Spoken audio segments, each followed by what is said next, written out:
Recently, I have gotten into a stage of my interview and application process where I'm able to salary negotiate. And I've been talking to this company, and they offered me a job for $63,000 a year. I counter offered with $75,000. Now, when I gave them this counter offer, they were completely taken aback, astonished. In fact, I thought they were a little bit upset with me that I would dare ask them for that much money. But I did it anyway because I genuinely felt like $75,000 would be a fair value to the work that I would be doing, considering the job description that they outlined. A few days later, they came back to me with a counter offer to my counter offer of $65,000. So they went up $2,000. And to me, this still seemed like a very low salary for the position that we were discussing. And I thought about it long and hard. I really struggled over whether or not to accept the salary because it's hard to decide if it's worth it to just take the job that's a done deal or whether or not you should push for more, knowing that you might risk not getting that salary at all, period. You might get stuck with no job. But after thinking hard about it, I decided that still $65,000 was a very low salary for this position. I had asked for 75. I expected them to meet me somewhere in the middle at around 70, and they only came up $2,000, and that didn't feel like enough compromise on their end for me to feel okay with accepting this deal. So I came back at them with another counteroffer, fully expecting them to say no and not give me the job. I said, hey, I'm willing to go down to $68,000. If that's all right with you, let me know. If you're not willing to go through with that, that's fine. I wish you guys the best of luck in finding an employee to take on this position, and I really enjoyed talking to all of you. I'm not kidding when I say that I fully expected them to tell me to go fuck myself.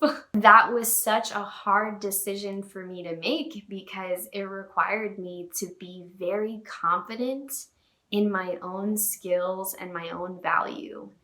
And yet, I did it anyway. So you can imagine my surprise when the company got back to me a few days later and said, look, we really cannot give you 68, but we're changing our final offer to 66,500. They went up another $1,500. Now it's still not $75,000. It's still not $70,000. It's not even $68,000, which was my third compromise. But it is more than $63,000.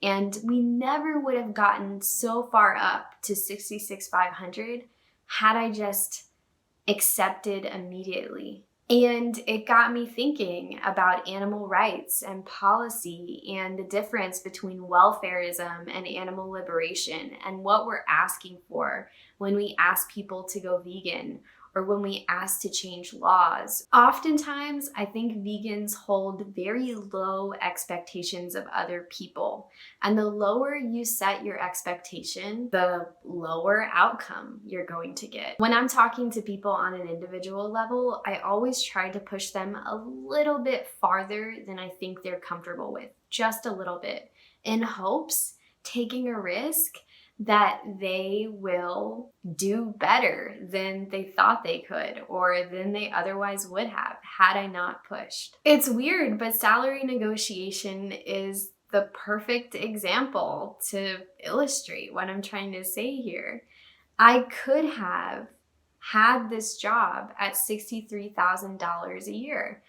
I could have, had I said nothing, had I accepted their offer right from the start and not pushed we would have been stuck with $63,000 a year. And now here I am, almost $4,000 above their original offer, simply because I asked for more. I myself get bogged down in which is better, welfarism or animal liberation. And I know that the reality is that the best option is somewhere in the middle. But I can't help but take an example like this and think that we must push, we must ask for more, because if we don't ask for it, no one is going to give it to us. Sure, we can ask for better standards on factory farms, and we can ask for better treatment, more humane slaughter, a billion other welfare type policy changes, and those will all be good steps in the right direction. But if we push a little bit harder, then maybe we could take an even bigger step than we previously thought was possible. Maybe we could make even more progress than we thought was possible. Now, personally, I don't do a lot of policy work. Politics is not my niche. I prefer speaking to people and having one-on-one conversations and outreach about veganism and about animal rights. But this realization I've had based on my experience salary negotiating is only making me want to push those conversations I have with people even farther. Sometimes it feels so easy to just accept what people say when they say, I have an allergy to gluten, so it's very hard for me to go vegan. I could never do that. Or I live in an area where it's difficult to get access to fresh produce. Or I care about animals so much, but veganism, that's not for me. It would be so easy to meet them where they are and be supportive and say, okay, that's fine. Do you and I'll do me. But if we push even just a little, it's almost guaranteed that that will be better than not pushing at all, than just letting them set their own standards. Because the reality is that nobody really thinks about animal rights. Nobody thinks about veganism except for animal rights activists and vegans. It is our responsibility to set the standard.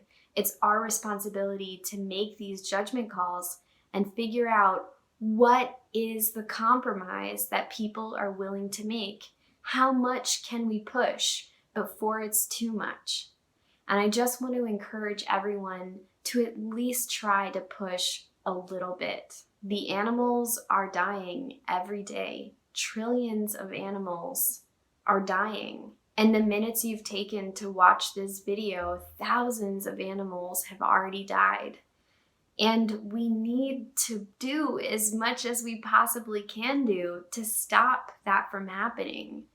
And letting the status quo be, accepting people at their first offer, taking what they say at face value is not going to accomplish that goal. So let's approach outreach and policy and animal rights activism from a salary negotiation mindset. Let's be more confident. Let's know our value, know the importance of animal rights, and speak to the connection that the people we're negotiating with have to animals.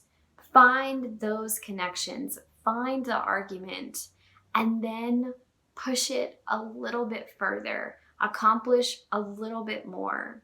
And slowly over time, all of those little negotiations here and negotiations there will add up until before you know it, you're making six figures. And had you never salary negotiated to begin with, you might be stuck at $30K your whole life.